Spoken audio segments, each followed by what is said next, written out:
Why are we focusing on simply bringing foreign direct investment at the expense of developing our own capabilities, our own informal economy, our own small, medium, and micro enterprises that we have that are struggling?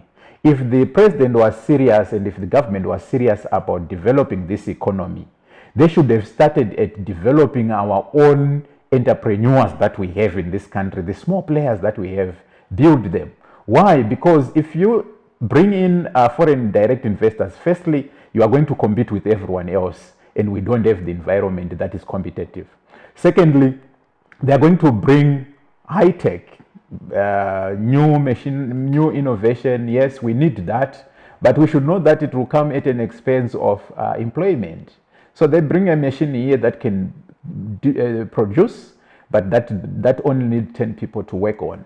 But if we are going to take an organic and ethnocentric economic development plan where we look at internal, if we develop our own agriculture, if we develop our own manufacturing capacity of the companies that we have that are employing people, they still have the opportunity and the capacity to ramp up production, but at the same time also employing more people. We look at the labor intensive sectors. Investors are not interested in developing your employment.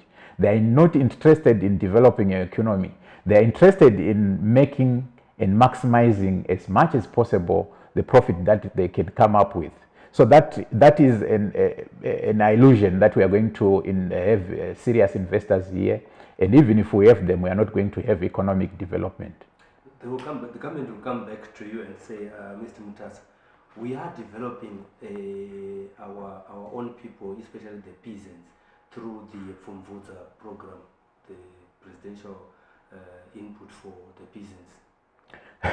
So that will be a joke. I'm one person who is an advocate for indigenous knowledge systems.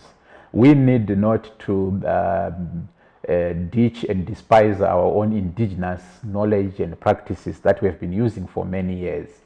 But we don't need to do so and use them as a measure of desperation.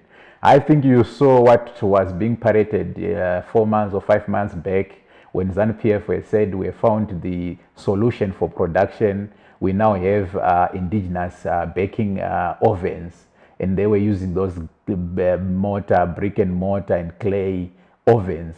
That was regressing back, not even to the 1980s or 1970s, but probably to back to Stone Age. So the government cannot take us back to Stone Age. You cannot feed the whole nation. If you feed the whole nation, you cannot export maize from Fumvudza. What we had developed into before the fast track land reform process was that we had mechanized our agriculture. We now had a robust agriculture system that used to employ many people, close to 300,000 workers, and all of them lost employment. We had developed our agriculture to a position where we were exporting throughout the country, not just in SADC. We were the food basket for SADC, we were the food basket for the greater part of Africa, but we were also exporting across the world. We had brought in a system, an agricultural system that even exported to Europe in terms of beef, poultry, pork, and even flowers, horticulture, and many other areas. So we cannot regress back where we are just focusing on food security, where we are focusing on substance. That is a sign that the government has failed. In this highly competitive world, where everyone is seeking to outpace each other through innovation, through mechanization, and also through good governance and good stewardship of your own resources, the government cannot take us back to Stone Age. So yes, I personally, I support indigenous knowledge systems, and we always want to remain with our cultural practices, but it should not be an act of desperation like we are seeing.